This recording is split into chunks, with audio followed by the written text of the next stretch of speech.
What's up, everyone? Welcome back to my channel. I'm so excited for today's episode because we're kind of talking about how to really commit and pick an idea as a multi-passionate. And this is one of the biggest questions that I get of like, okay, so I have so many ideas. I have so many ideas in my notes app. I have so many ideas that I could pursue, but I feel like I can't pick the one. Or you might pick something, but you don't finish it. Let me know if you relate in the comments. I've been through this many, many times, and sometimes I still go through it. So I created what I call an idea picking framework. And to me, this is something that's very important for you to do. And you can kind of come up with your own idea picking framework where it kind of aligns with your life, maybe your business, your career, whatever that looks like, right? So the problem that I see with multi-passionates is a few different things. Sometimes we pick ideas and because we're very excited for them. So almost we pick them too quick.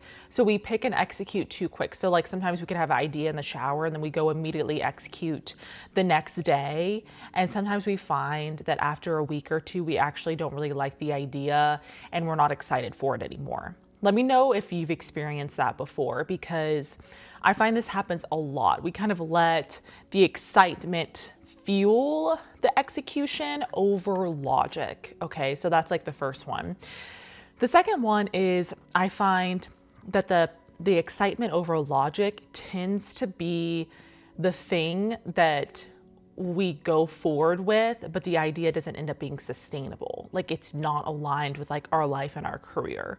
So that is kind of what I find. Or we just have like so many, we don't know which one is like the right direction, you know? So I'm going to take you through my 3-part idea picking framework, and then let me know what you think about this in the comments and if you want to change anything with yours and kind of make it your own. So the first thing is this idea still a passion and still exciting weeks later? So I started to let my ideas marinate. So I feel like there's a difference between letting your ideas marinate and just sitting because you're not ready. Like, I feel like that's a different feeling in my opinion.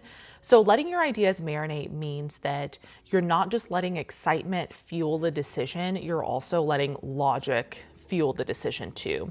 So you're not just like executing because you love it and you're passionate about it one day and then the next day you're not. Okay, so I let my ideas marinate.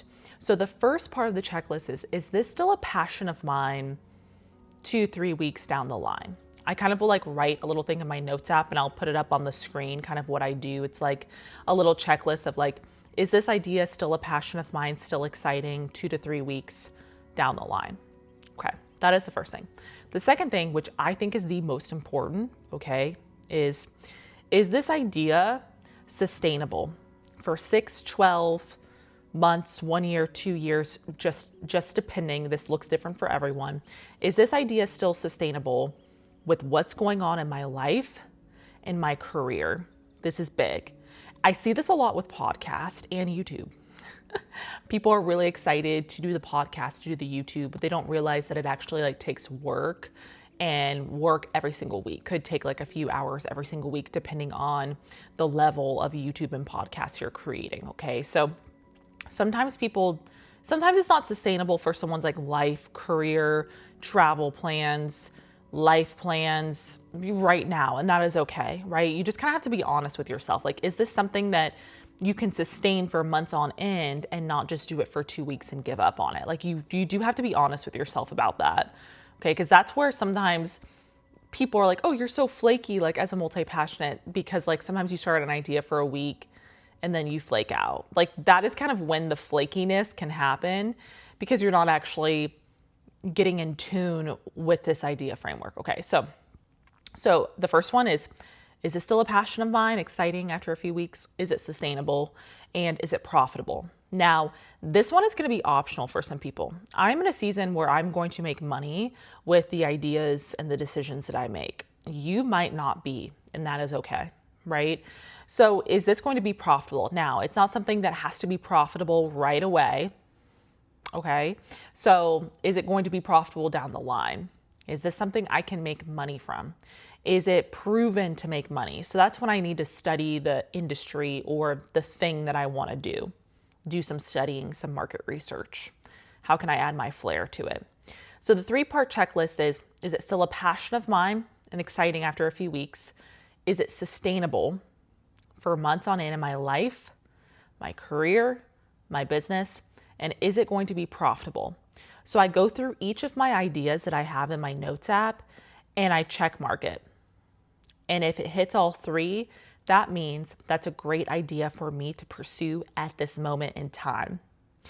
If it doesn't hit one of them, like say if it doesn't hit sustainability, I can put that off, like maybe come back to it in 6 months when maybe I'm ready sustainable wise. If it's not like really a passion anymore, etc., I can just put it back into my idea folder and come back to it later on down the line. Maybe it's not profitable for me right now. Maybe I put it and come back to it in 6 to 12 months when I can figure out some logistics behind it. Okay. So that's how I pick. Now, the question is, what happens if you have like 3 or 4 ideas that hit all 3 boxes? That's great, right? That means there's a few things that you can pursue right now. So how do you pick the one? First, I listen to my gut. Oftentimes, like I will know the idea that I do want to pursue right now. Okay. So the first thing is I kind of listen to my gut, kind of tune into what my body is telling me. And number 2, usually I will try to pick the more simple one at first. So the idea that could just feel the most simple to me right now, logistically. Okay. To where like I'm still challenging myself with doing something new and exciting, but it's simple with other things that I have going on. Okay. So that's kind of I look at my gut and I look at the simplicity behind it. And if I really want to get outside of my comfort zone and I'm ready for the big idea, I will do that, even though that might be something that takes me a little bit longer for it to see the light of day. So that is how I like to pick my ideas and commit to something as a multi-passionate. I think sustainability is the most important. And you can kind of create your own idea framework as well that makes the most sense for you. Okay, it's going to look different. Our lives are different. Maybe our brands and our businesses and careers are different.